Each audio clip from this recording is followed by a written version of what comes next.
sabungan. Tuwing araw ng linggo, kung marami ang napunta sa simbahan, ay marami din ang nasa sabungan. Dito, nakikita ang mayayamang handang magpatalo ng malaking puhunan at mahihirap na nakikipagsapalaran. Para sa pamahalaan, hindi mahalaga kung sino ang nananalo dahil ang importante ay ang makokolektang buwis mula sa tao na gagamitin daw sa pagpapatayo ng kalsada at tulay at itutustos sa pagpapaunlad ng agrikultura. Nahati ang sabungan sa 3 bahagi. Malapit sa pasukan ang unang hati kung saan nakapwesto ang mga tindera ng kakanin, nganga at sigarilyo. Sa ikalawang bahagi naman ng sabungan ay makikita ang pagsasama-sama ng mga sabungero bago magsimula ang aktwal na paglalaban ng manok. Sa ikatlo at huling bahagi ng sabungan, nakapwesto ang mga may mataas na posisyon na silang humahatol. Naroon din sina Kapitan Tiago, Kapitan Basilio at Lucas sa sabungan ng araw na iyon. Isang malaki at puting lasak ang dalang manok ng tauhan ni Kapitan Tiago, samantalang isang bulik na manok naman ang dala ni Kapitan Basilio. Nagkasundo ang dalawa na paglabanin ang mga dalang manok sa halagang 300 piso. Lumalabas na yamado ang puti at dihado ang pula. Kung marami ang pumupusta, marami din naman ang nanonood lang dahil wala naman silang pera. Kabilang ang magkapatid na sina Tarsilo at Bruno sa nagmamasid lang. Lumapit ang dalawa kay Lucas upang makahiram ng pera na gagamitin sa pagtaya, ngunit may kondisyon si Lucas. Papahiramin ni Lucas ang dalawang magkapatid ng pera kung papayag ang mga itong sumama sa paglusob sa kwartel. Dagdag pa ni Lucas ay mas malaking pera ang makukuha nila kung makakapag-akay pa sila ng madami. Dahil kakilala ng dalawa si Ibarra ay hindi ito agad napapayag. Ngunit dahil sa hindi nakatiis ang magkapatid ay pumayag din ang mga ito. Sinabi ni Lucas na bukas na dadating ang mga sandatang gagamitin sa pagsugod. Nagpatuloy sa panonood ng sabong ang lahat matapos ang pakikipagsunduan na naganap. Talasalitaan, buwis, bahagi ng kinikita o bayad ng mga mamamayan na napupunta sa pamahalaan. Humahatol, nagdedesisyon. Lasak, kulay itim at puting manok. Bulik, batik-batik na manok. Yamado, lamang. Dehado, lugi, talo. Nagmamasid, nanunood, nagtitingin-tingin. Kwartel, tirahan ng mga sundalo.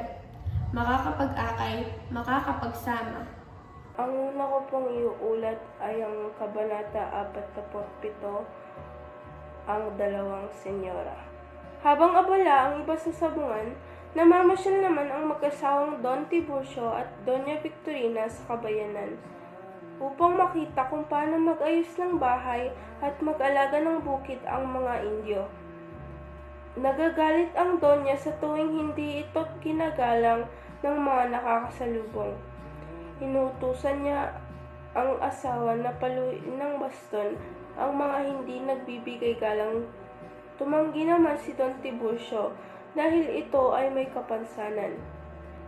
Nang mapadaan ang mag-asawa sa bahay ng Alperes, ay nagtama ang mga mata ni na Doña Victorina at Doña Consolacion na saktong nakadungaw sa kanilang bintana. Makikita ang matalim na titigan ng dalawa. Mula sa bintana ay dumura si Doña Consolacion na mas kinainis ni Doña Victorina. Binitawan ni Doña Victorina ang asawa na kamuntikan ng sumupsop sa kalsada at sinugod si Doña Consolacion.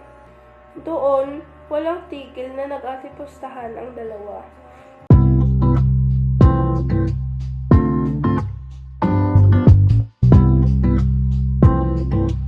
Kabanata 48. Dumating si Ibarra sa tahanan ni Kapitan Tiago kinabukasan upang dalawin si Maria Clara. Dala-dala ang balitang napawalang misa na ang kanyang pagiging ekskomunikado. at ang liham mula sa kura paroko na nagpapatunay na muli na siyang tinatanggap sa simbahang Katoliko.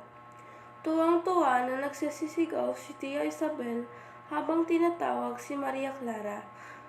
Tumingala si Ibarra sa balkonahe at napangiti nang nakitang tumindig ang dalaga.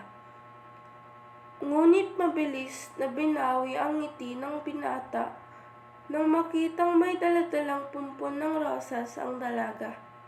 Nang umakyat si Ibarra sa balkonahe, ay nakita niya ang panauhin ni Maria Clara na si Linares. Tinignan ni Ibarra si Linares mula ulo hanggang paa. Dahil sa gulat at lungkot na naramdaman ng binata, ay nagpaalam na rin ito sa dalaga at sinabing sa ibang araw na lang dadalaw. Umalis si Ibarra mabigat ang loob at piniling puntahan ang pagtatayuan ng paaralan upang doon magpalipas ng sama ng loob. Naabutan niya doon si Norwan na nag-uutos sa mga manggagawa. Ipinakita ni Norwan kay Ibarra ang mga natapos ng gawain. Ipinaalam din ni Ibarra kay Norwan na wala ng bisa ang pagiging ekskomunikado nito. Maya-maya pa'y nakita ni Ibarra si Elias na paparating bit-bit-bit-bit ang mga sako ng simento. Inutusan ni Ibarra si Norwan na kuhanin ang listahan ng mga trabahador. Sinamantala naman ni Ibarra ang pag-alis ni Norwan at ito'y lumapit kay Elias. Sinabi ni Elias kay Ibarra na magkita sila sa bangka nito sa may tabi ng lawa paglubog ng araw dahil may mahalaga itong sasabihin. Dali-daling umalis si Elias nang pabalik na si Norwan. Paulit-ulit na binasa ni Ibarra ang listahan ng mga trabahador, ngunit hindi niya nakita sa listahan si Elias. Talasalitaan, ekskomunikado, bawal tanggapin ng simbahan habang nabubuhay. Liham, sulat, kura paroko, mataas na pari. Balkonahe, bahagi ng bayan na nagsisilbing pahingahan. Tumindig, tumayo. Pumpon, tumpok.